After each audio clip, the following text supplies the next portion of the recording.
Hello out there, this is the irate veteran coming at you with another video. Any veterans out there that need any veteran to veteran advice, go to vamadness.com, fill out the contact sheet, and I'll be happy to advise. I'd like to thank my sponsors. I really appreciate them supporting me to support veterans. They're all law firms. Let me read this disclaimer. I am not recommending any specific lawyer or law firm to veterans. Veterans need to conduct their own due diligence before selecting a lawyer or law firm as their representative. If you want to learn more about my sponsors, I have their websites listed here. Also, there's links on my website. Click the link and you'll go right to their site. vamadness.com. I'm really trying to create a resource where veterans, a one-stop shop basically, where you could go and get everything you need to successfully service connect and get your claims rated. Right? I've got links to my videos. I've got links to the VA forms, links to the DBQs, link to the rating schedule, and some example statements. So again, it's a great resource. Utilize it. We're going to talk about knee claims. This is part 2 of a 3-part series. We're going to talk about the rating schedule and knee replacements in this particular video. Specifically, we're going to talk about range of motion issues, which are 5260 and 5261. We're going to talk about instability and subluxation, which is 5257. And then we're going to talk about meniscus type issues, which is 5258 and 59. And then we're going to talk about knee replacements. Right. So, and I actually have brought on some reinforcements to help me with that, right? Explain those issues. So let's jump right into that. I'll let you take it from here and talk about the possibility here of 4 ratings. All right. Well, thanks, Eugene. So I'm Sean Kendall, an attorney in Boulder, Colorado. I've been representing veterans for about 30 years now, since I was a law student at George Washington. And over those 30 years, I've seen a lot of things change with knee ratings. And I think the thing that a lot of veterans are beginning to realize is that knees are underrated by the VA, and that the reason they are underrated is that it is possible to get separate ratings for each part of your knee that the VA rating schedule provides for. And by separate ratings, I mean getting a 10% rating for limitation of flexion, a 10% rating for limitation of extension, and then also ratings from varying from 10 to 20% for instability and cartilage involvement, including things like locking and pain. And so that one knee can end up with a 30 or 40% rating rather than a 10% rating, which is kind of the usual stopgap that the VA assigns. So, flexion is when you bend your knee down, and extension is when you bend your knee back up. And under the VA rules that have come out, if that is limited, you get anywhere from a 10 to a 30% rating for each knee. But I think the real issue is that if it's painful, you get a 10% rating for the flexion and a 10% rating for the extension, adding up to 20%. And a lot of the veterans I talk with have both ranges of the motion are painful. And VA usually only wants to rate 1. And I think anybody who has had a rating from VA for the knees that it's 10%, especially if it's over 4 or 5 years ago, is probably underrated. You know, that was an amazing explanation for that part, because I had no idea about how to look at that. And that really makes a lot of sense. So I'll stop interrupting. Oh, no, please, Eugene. So go on, like I said, go on and talk about how instability, would also fit in, and or, actually we're going to get to all those separately. Sure. But, the fact that there are the, possibility of 4 separate ratings, 2 separate ratings for range of motion, and then possibly knee instability. And then if you have actually any type of meniscus type issues, which is right? What do they call it here? Semi-lunar cartilage, which is the meniscus. Right. So I wish they'd just say that, Well, but yeah, a lot of veterans talk about having locking, pain, and the VA has said, well, when we give you a 10% rating for your knees, that includes the locking, or that includes the meniscal tear that you have. But the VA regulations actually say that's a separate rating. And some new VA regulations have come out under this 5258, which strongly imply that if your VA doctor prescribes a knee brace, you get at least a 20% rating. And wow. so that's in addition to the painful motion. So that's a way that you could end up with those 3 ratings pretty quickly. And then the 4th rating would come from the cartilage involvement. And right. So those people with meniscus issues only are the only ones where 58 or 59 would apply at all. Not necessarily, because the VA rates by analogy, and the only rating code that covers locking and effusion is 5258. Now, I don't know whether it's medically possible to have locking and effusion if you don't have the meniscus involvement, but if you do have those symptoms, you can make an argument that the knee instability rating that you might have if your knee is unstable doesn't cover those symptoms, and therefore you're entitled to another rating. And you could definitely make an argument that if you have effusion, which is swelling, or locking, that the range of motion, if it's painful, ratings don't cover your that particular symptom as well, and that therefore you're entitled to an additional rating. And so the way that you add up your ratings is by getting each symptom rated separately under the VA's knee rating schedule. Well, that's a great explanation. And, one of the things I want to point out here for all veterans out there is that, as you can see, this could be a very complicated issue, right? If you're handling your own claims, you may, in fact, you need to be really up to snuff on the knee if you're talking about a knee claim, because you don't want to end up getting underrated because you don't understand the possibilities. To where I always go out, if you don't really understand what you're doing, is go ahead and seek the help of an attorney or a VSO or people like me, someone to at least help you guide you through what the possibilities would be. Sure. Right? So don't take this on by yourself unless you have a really firm hand on what you think is going on. But again, 4 ratings, possibility. So anyway, let's move on from that. And let's go to our next slide, right? And, kind of what all I really wanted to talk about here was that how important it is for veterans to understand they need to report their symptoms and know what their symptoms are.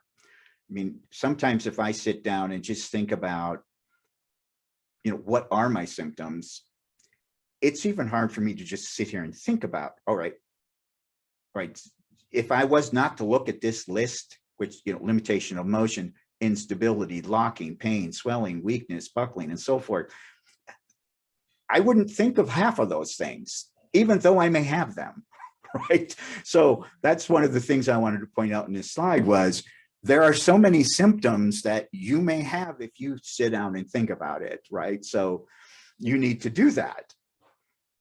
Anything to add on this, on symptom reporting? Yeah, I think if you're going to a VA medical exam, you might want to take a list of your symptoms and know ahead of time, because the VA doctor is working off of a checklist that has a lot of these symptoms there, but they might not say, do you have this? Do you have that? They might say, what are your symptoms? And so if swelling is one of the symptoms, or if buckling or locking is, and you don't report that, then it's not going to get on your VA medical exam. So that would be an important kind of time to have in your mind of when to report that to VA is at the C&P exam. Exactly. And under my other video, I did put about statements, how important it is to put all of these in your statement, and then technically just take your statement with you to the exam. And if you need to, read your symptoms right after statement. So, and so I just wanted to talk about symptoms for a minute. And I do wanted to point this out, that as far as painful motion goes, there is, some, depending on what regulation you look at, where it seems to be that there needs to be objective evidence of painful motion, regardless of how or what court or decision may have talked about, or a BVA decision. It's this particular case here up at which is, I will never pronounce the word, Pedetti, whatever you say that, versus McDonald.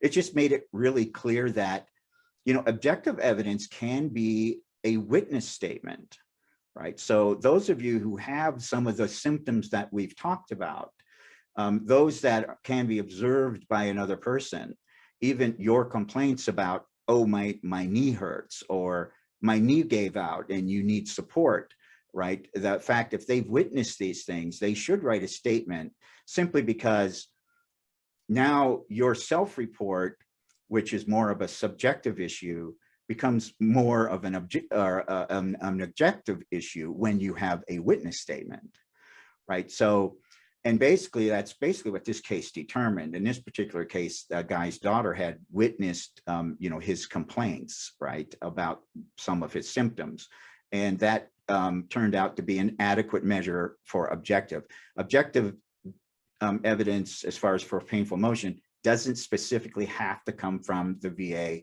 pension compensation and pension examiner, right? So if you have any type of symptoms and you can get witness statements for that, get those statements and provide that to the VA with your other evidence.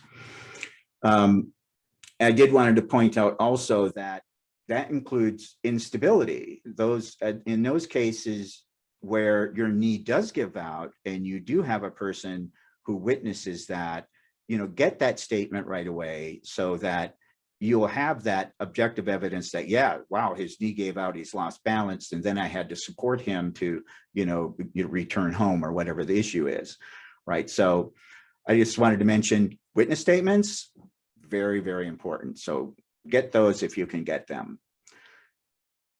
And let me just move on to, okay, I'm going to let you kind of take it over on when we talk about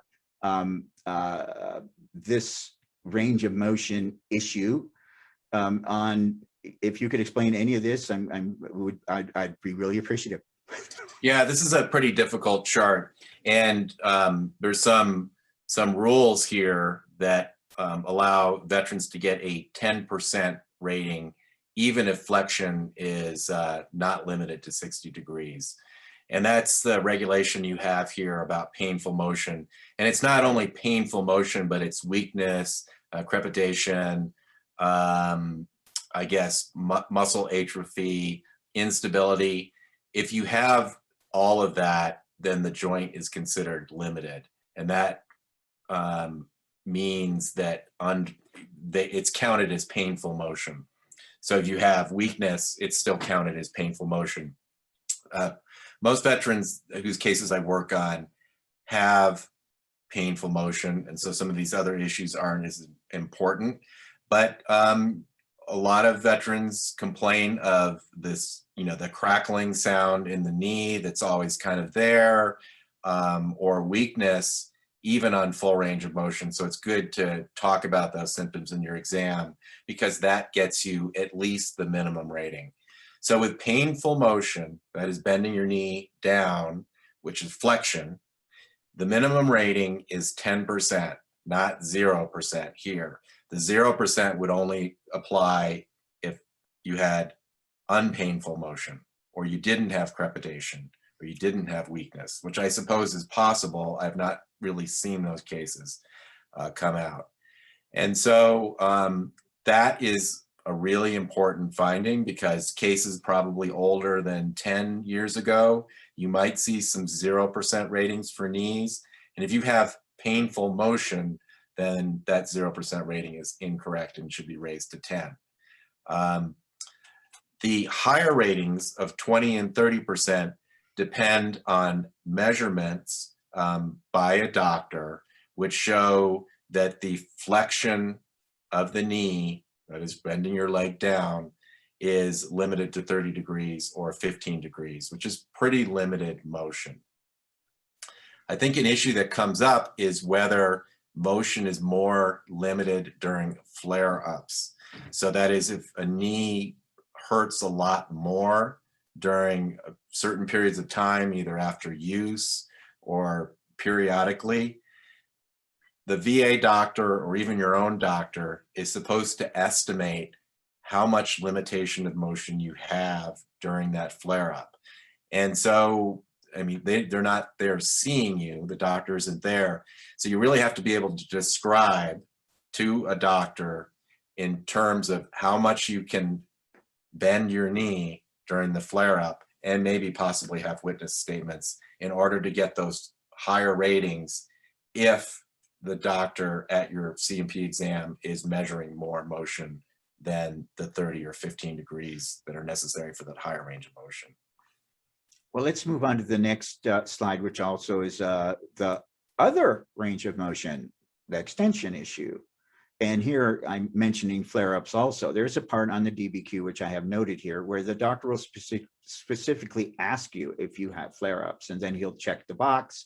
And if he does, he'll ask you, to describe those flare-ups.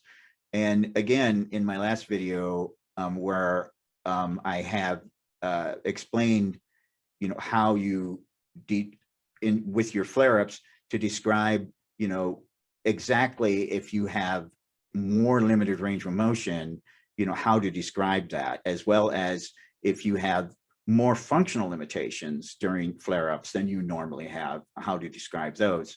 And by the way, that statement is downloadable on my website at VA Madness as an example. So anyway, I'll let you take it over from here on explaining some extension issues. Well, I think that you've raised a major issue with the flare-ups and how to describe it. The issue, though, that I see is that veterans do not have separate ratings for extension and flexion. Usually, a veteran is only assigned one of those two ratings, but if it's painful in both directions, which is fairly common, then there should be two 10% ratings or more, depending on if there's a limitation.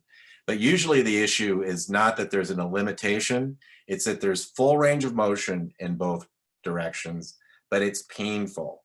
And if it's painful in both directions, then that knee should have two 10% ratings. That is such an important thing you just pointed out. I just never even, really, to tell you, I've got 10 on both my knees, and it is painful both directions, right? So I've never even thought about it. They gave me 10, and I just thought, okay, I got it, right?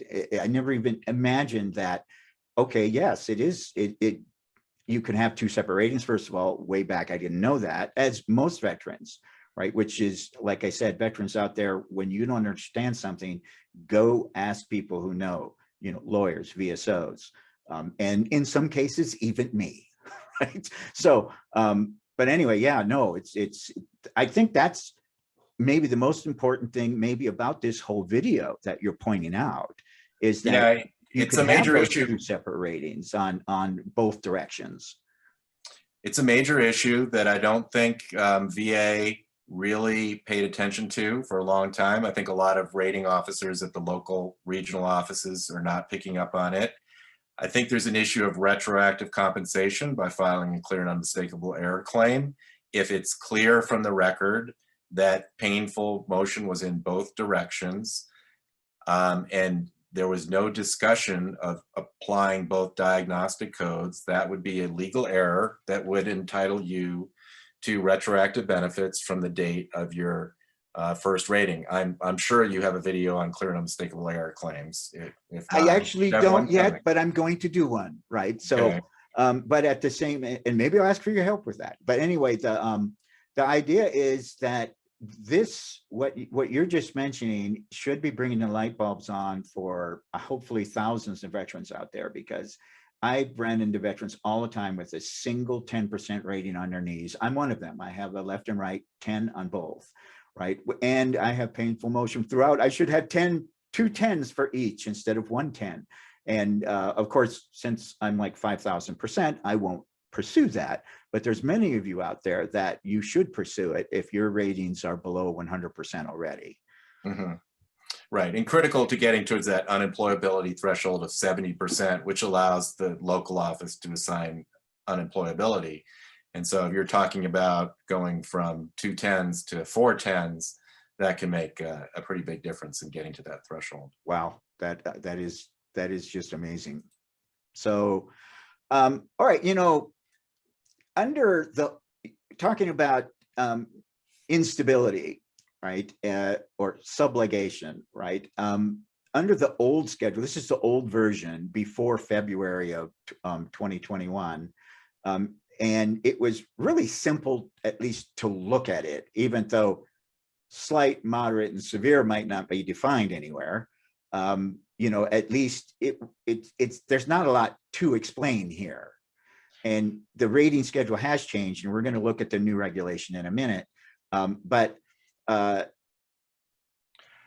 think people with pending claims, are going to be confused on what's going to happen.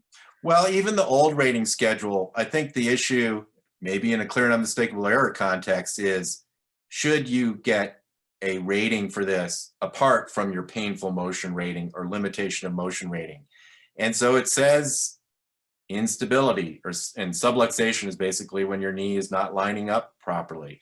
If you have that symptom, at a minimum, you get that third or second 10% rating.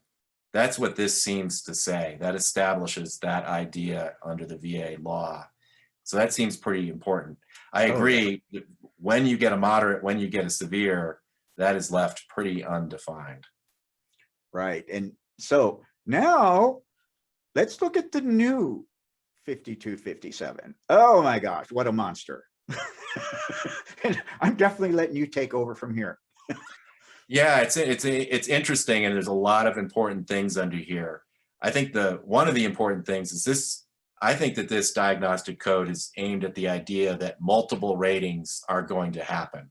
I think that this is an acknowledgement that a lot of veterans with 5257 ratings are also going to have other ratings for flexion and extension, painful motion, or limited motion, because it's hard to have a lot of these without having limited motion, the symptoms that are in this diagnostic code. The other thing that I think is really important in this new diagnostic code, effective February 2021, is that knee braces prescribed by your doctor get you a 20% rating for your knee. And,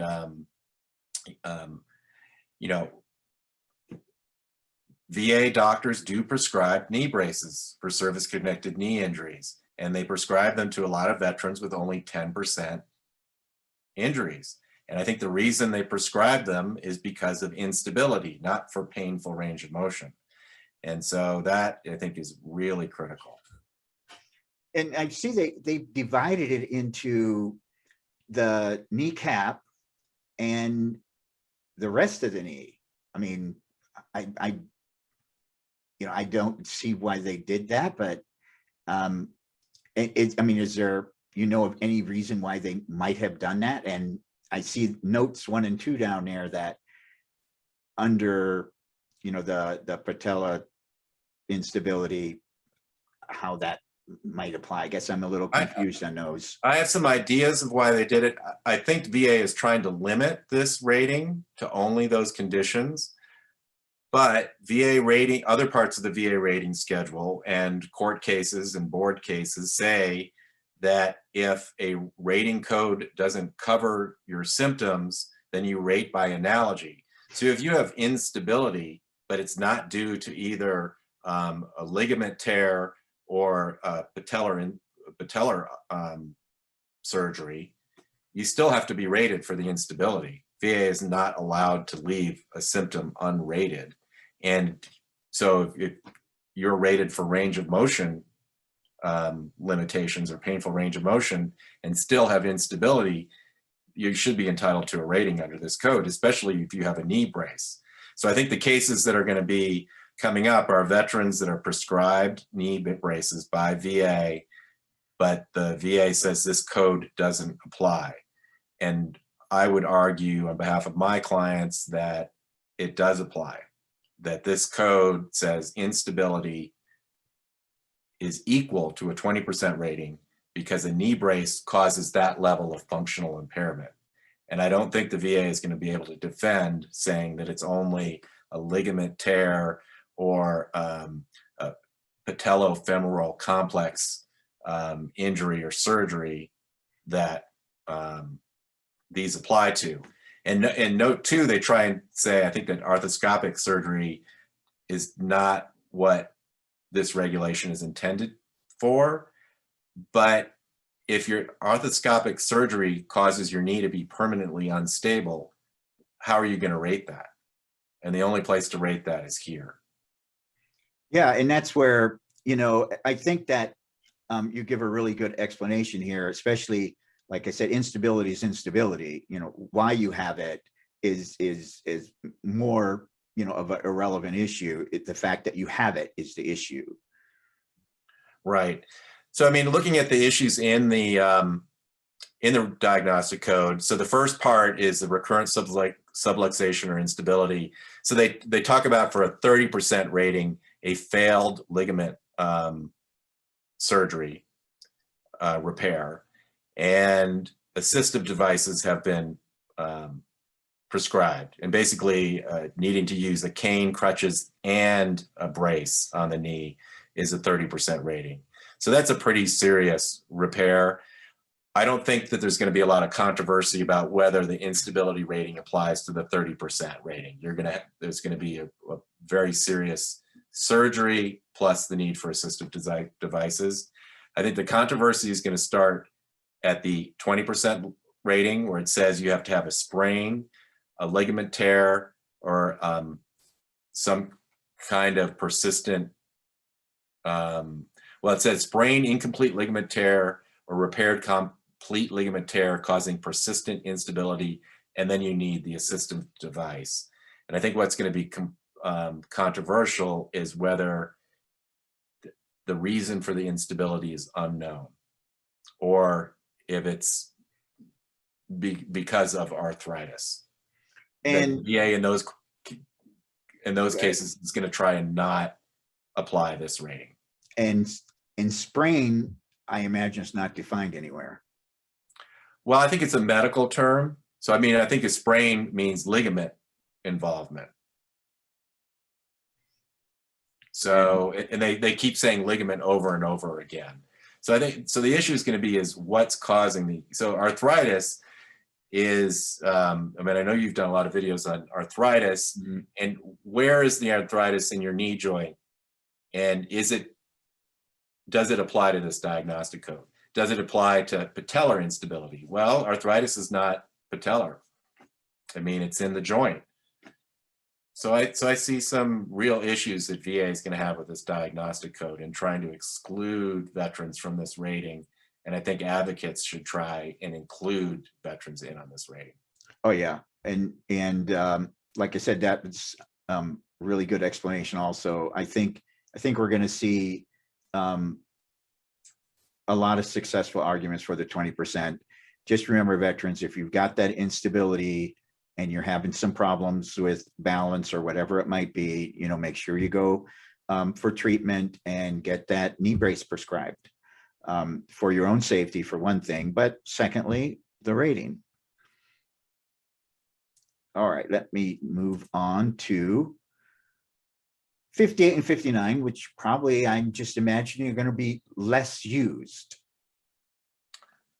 I do have a case before the board where we have limited range of motion, and we have the issue of having the removal of the meniscus, partial removal, but with symptoms other than limited range of motion. So the veteran already has the two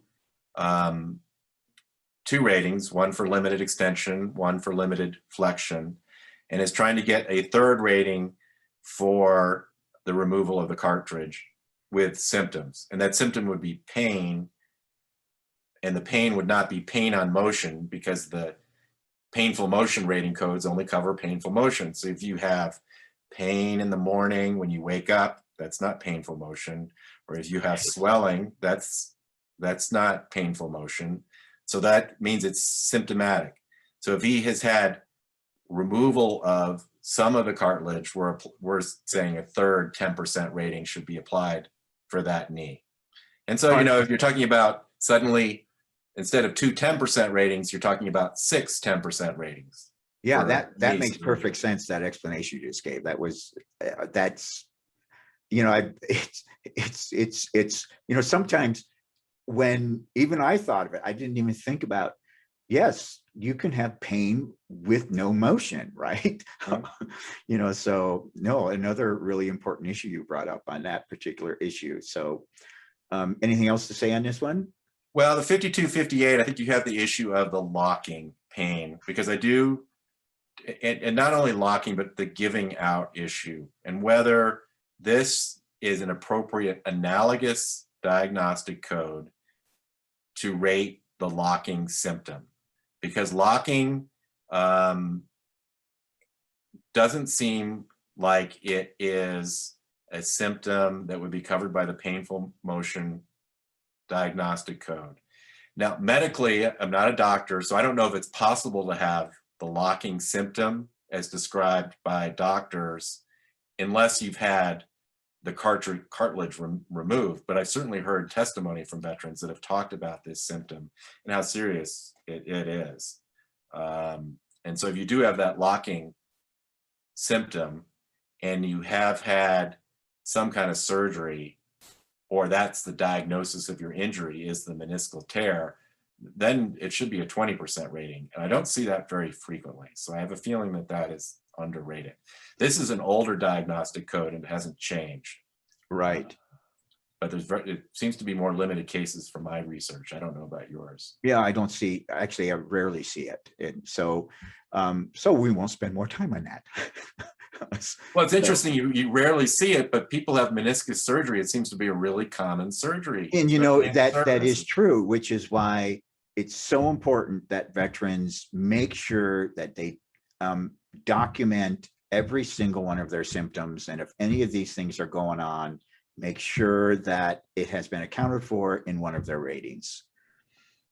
Which again, why you might need to go to either a lawyer or a VSO to get that help in identifying the possibilities.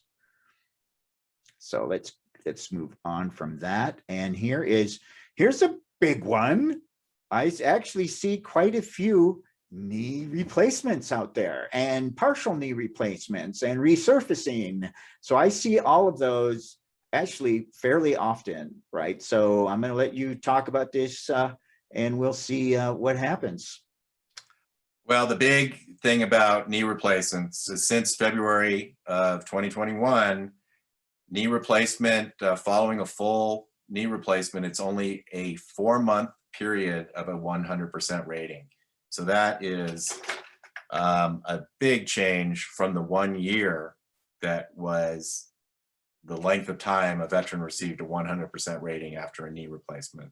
So that's a loss of 8 months of benefits, which is incredibly significant.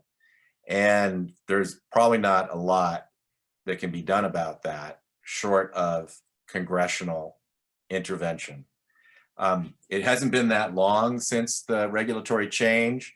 And, if VA is still processing your claim, and it was filed before February 2021, then you probably are still entitled to that full year. That this is only going to apply to knee replacement surgeries after that date. So that's one issue to be concerned with. The other issue is this, under note 5, which you have here on your slide, the 4 months is probably really 5 months. The VA is supposed to assign to a veteran a convalescence rating after the surgery from 1 to 3 months, depending on how long a doctor says that the recovery from the surgery is. And then after that convalescence period is over, then the 4 months starts. And this is note 5, and it actually says you don't get the full 3 months that's available under convalescence rating. It's only a 1 month period of time. So essentially, it's a 5-month 100% rating. I would be concerned about the VA ignoring note 5. That would be the first thing I would want to look at after a knee replacement surgery that's been in the last 2 or 3 months is the VA actually assigning that 1 month of convalescence before the 4 months? So, and also this 50-55 here only talks about total and not partial anything. I mean, right here we're talking about resurfacing or replacement. And are we talking about total resurfacing, whatever that might mean, or total replacement? Yes, so the regulation is specific that it has to be a total replacement, that it can't be, this is note 3, that it can't be a partial knee replacement. This is VA's reaction to litigation that's ongoing. It's at the Federal Circuit, which National Organization of Veterans Advocates has just filed a brief on that. There was actually a lot of litigation about whether that Veterans Lawyers Organization had standing to bring the case. En banc panel of the Federal Circuit said yes, which means all the judges of the court meet together, not just the panel of 3 judges, said they do have jurisdiction. So now they're actually going to litigate the issue of whether the old rating schedule applied to partial knee replacements. And so I think there's a pretty strong chance that veterans will win that litigation. So that means partial knee replacements before February 2021 would be eligible for the full year of 100%, and then also the minimum evaluation after the surgery. I think the problem is because there's been a regulation claim, you can't retroactively apply for that benefit, and because the new regulation doesn't apply to new claims, it's not going to affect very many people. So the VA has essentially written that case law out. You know, we can post in the comments what eventually happens. I would not expect a decision on that for another year. Right. So this is really, most of it's pretty cut and dry here. Let's talk about, let's move to the last slide, because this is one of the questions I wanted to ask. So what happens with a partial knee replacement then? So the VA does talk about it in their comments when they issued these new regulations. And they say the solution is the convalescence rating, which we talked about. So after you've had a surgery, up to 3 months of a temporary 100% rating is available if your doctor says that's how long you need to convalesce. And then after that first 3 months, it's possible to have the Veteran Service Center manager, upon application, you file a claim with medical records, the Veteran Service Center manager can extend that another 3 months for a total of 6 months of the 100% rating. The first 3 months are much easier to get because if the medical doctors say that's what you need, unless another doctor from VA comes back and says, no, you don't need that, they're required to grant that under case law. The second 3 months is much more discretionary upon the part of the VA. And you need to have your doctors specifically say why an additional 3 months after is needed. That also actually applies to total knee replacements, because now with the total knee replacement being limited essentially to 4 or 5 months, the VA has said in some of their filings with these regulations that if a veteran needs more than that period of time, they can apply for additional convalescence. And I don't know if that means another 3 months after your period ends, or just another 1 month for a total of 6 months. VA regulations say you can get up to 6 months of a convalescence rating. So the way it works, you get your 1 month for a total as convalescence, then you get 4 months automatically. And then at that point, you can apply for more convalescence I guess up to another 5 months is theoretically if your disability after surgery, the recovery is so bad that it's going to take that long. But then with partial, as with full, they rate your residuals. And so for a partial knee replacement, that's going to be how you would rate any other knee: flexion, extension, instability. And if you go back one slide, actually for a full knee replacement, the minimum rating is 30, the maximum is 60, and the 60 is very undefined. But then there's this intermediate rating where they actually rate based on limitation of motion, but also whether treatment is needed on a regular basis, which is the 5262 rating. So it's possible that with a total knee replacement, it's going to be at least 30. It could be as high as 60, but then it could also be in one of these intermediate ranges, depending on 5256, 5261, which is range of motion, and 5262, which is based on how much treatment you need. So does note 1 here have any relevance to, so I see minimum rating is 30%. Yeah. Does that include range of motion? So in other words, you can't get range of motion, you can't get 52, 60, or 61 in addition to this? So the issue is no, you can't. So you would only get the range of motion, instability ratings if it's going to add up to more than 30%. Okay, if it's going to be basically going to be either an or. I get you. All right, well, is there anything else you've got to say about knees? Because that was our last slide. I would think that there's a lot of cases that have been rated improperly. Absolutely. I think at the Board of Veterans Appeals, they definitely now have the idea that painful range of motion in most cases is going to mean 2 10% ratings. I'll try and post a link to an example case in the comments to this so that you can see how the Board of Veterans Appeals applies this. Mm-hmm. I think the instability is pretty controversial if it is a non-cartilage ligament injury. There are a lot of cases reported out there with 3 knee injuries. I think the Board of Veterans Appeals is beginning to get that, but the arthritis issue isn't going to be a problem for veterans getting 3 ratings for 1 knee. Okay, I think we've covered it pretty well. Veterans out there, you got a lot of information here, so you should watch the whole video if you haven't got to this part. But I'm going to say goodbye, Sean. Thank you. It was great having you. It was great being here. Thank you for talking. And IRA Veterans out.